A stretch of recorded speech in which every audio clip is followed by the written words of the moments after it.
Hello and welcome to another rendition of Cheap Heat Rex. I'm going to show some records today that are maybe a little underappreciated. And for that reason, you can actually find them at record stores and you can actually afford them when you find them at record stores. Talking a little bit about jazz today, Milt Jackson's Sunflower. This is on CTI. A great atmospheric, laid-back record. This is really a mood album.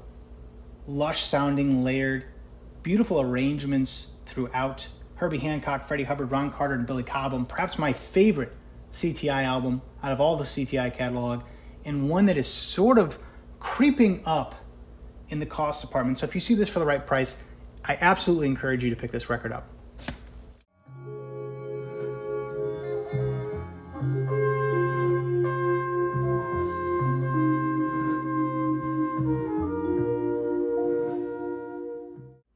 Roy Ayers' Ubiquity, Vibrations. This album really grooves. This is Roy Ayers leaning into R&B. In the 70s, he would really find his place in the funk world. Maybe this album is a little more funky, it's a little more angry, and as time went on, he got a little smoother, a little more R&B. But I love all of Roy Ayers' LPs from the 70s. They're great sort of DJ records. This album in particular online, it seems to be a little more expensive, but I see this record all the time for very little. I think I got this for $5. So be patient. If you see this for a good price, pick it up. Mike Nock Quartet, in, out, and around, 3 prepositions and a conjunction. Is that a sentence?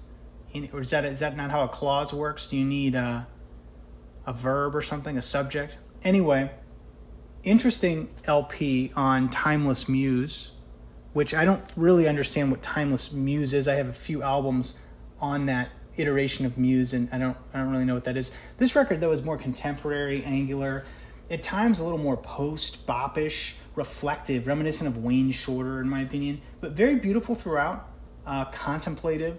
Sometimes I think of albums as they relate to the background of Hey Arnold. If you're of a certain age, you'll kind of know what I mean when I say sort of the background jazz music in Hey Arnold. This rates fairly high in the Hey Arnold category. But anyway, if you see this for $15, pick it up.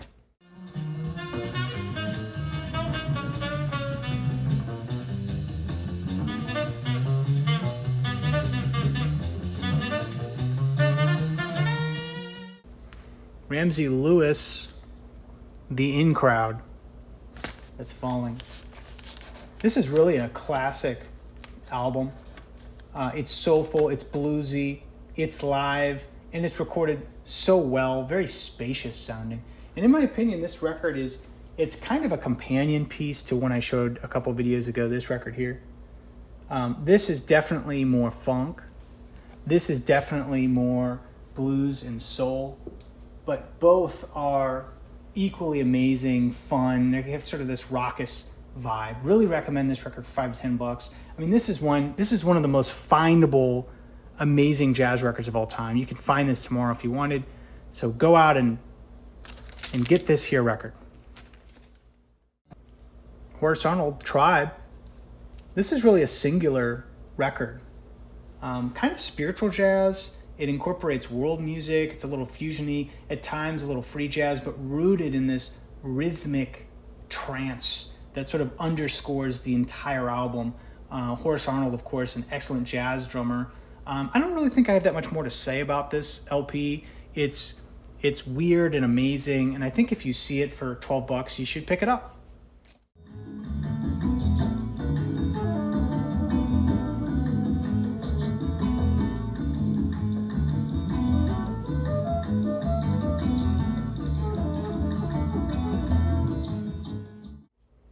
The Intimate Ellington, Duke Ellington, a great LP on Pablo.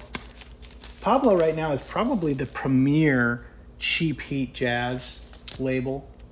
It really, all these records don't cost anything, and they feature many of the greats doing music that is maybe more in line with modern jazz than big band or 30s swing, making it a little more accessible and approachable for a modern audience to explore many of these old greats.